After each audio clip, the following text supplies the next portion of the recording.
and I continue the conversation with Quinn. Are you in New York? I'm in New York. Yeah, I was in Staten Island. So we continue to talk, and then all of a sudden, I hear, because the windows rolled down a little bit, somebody running up the side. I was still talking to Quinn on the phone when they attacked, so I dropped the phone, and, you know, it hung up, I guess. It flipped shut or whatever. And my first thought was that it was Muse, because they run up, it happened so fast. They run up, they pull the door open. And I thought it was Muse until I realized that Muse generally doesn't carry a gun with him. And it was a dude, like a Latino type dude, you know, in a hoodie and shit, and he has a friend with him. He pulls the door open, and I get out of the car, and I say, just take it, I don't care. And he says, no, you're coming with us. They make me get in the back seat, and they checked me and stuff for like a knife or a weapon or whatever. You didn't have your knife on? I have my knife on. I get in the back seat, and they drive away, and they said, we're going to an ATM. They said they were going to go to an AMCO station, or not, ARCO station that was nearby, but then they blew past it, and they start shooting down south on the 101, which is one of its main freeways. Now, they have a gun, right? We got to remind people of that. Who's driving? I came to know them in our brief relationship as George and Holmes, because the guy driving, he was calling him George. The passenger that George was referring to as home. They say that they're like, you live in this area, where's an ATM? I said, I don't live in this area. You know, I do know where an ATM is, though. So we're driving down the 101, and the phone rings. And I had the SpongeBob, like, I'm a goofy goober. Yeah, that was my ringtone at the time. And the guy, I don't know why, but he picks up the phone, and he goes, somebody BQ. Not DQ? Unfortunately, I had to tell him later on. I'd be like, George Holmes, let me tell you a little something about this, Barry. I don't know why, but he wanted me to pick it up. So I picked it up, and I said, hey. And Quinn was like, hey, what's going on? I said, nothing.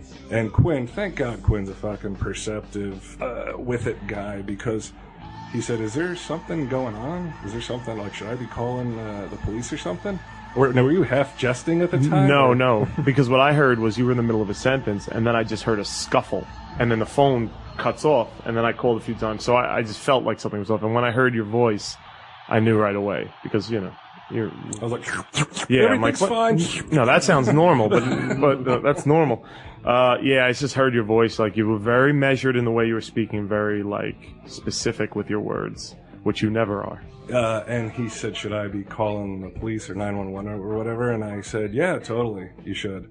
Holmes is giving me the high sign, like it's time to hang up. So I said, all right, well, you know, I'll talk to you later. Thinking like, well, maybe I will be. Who knows? Because the one guy at the passenger seat, Holmes, you know, he has the gun pointed at me the entire time. Well, if you're omitting a line, because before you hung up, I go, listen, I said, if you're fucking with me, when we hang up the phone, I'm telling you I'm calling the cops and I'm getting helicopters and everything out after you. I was like, so let me know now if you're fucking around, and you were like, yeah, I'll talk to you later, yes.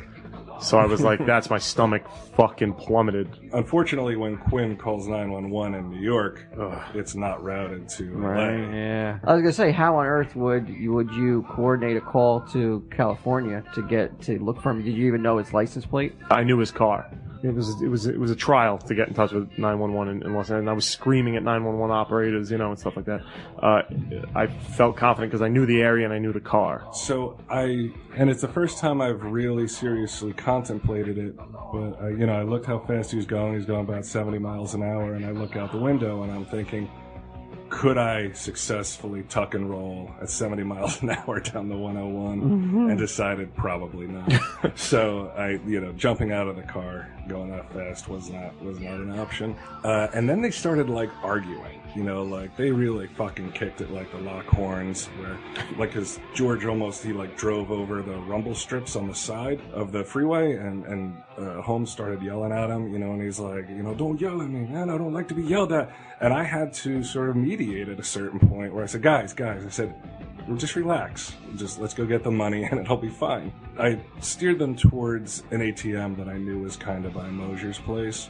It was well lit. There's a lot of people in that area. And when Holmes got out of the car to get the money, the other guy held the gun and he said, you know, we have families and, you know, we know your family doesn't want you dead. Little did he know. But he was being very reassuring and said as soon as they get the money from the ATM that I can go.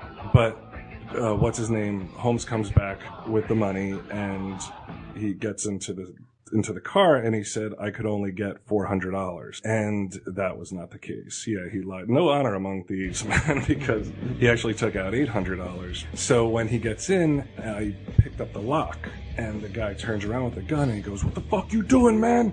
And I said, you said that when he got the money, I could get out of the car, and that's what I'm going to do.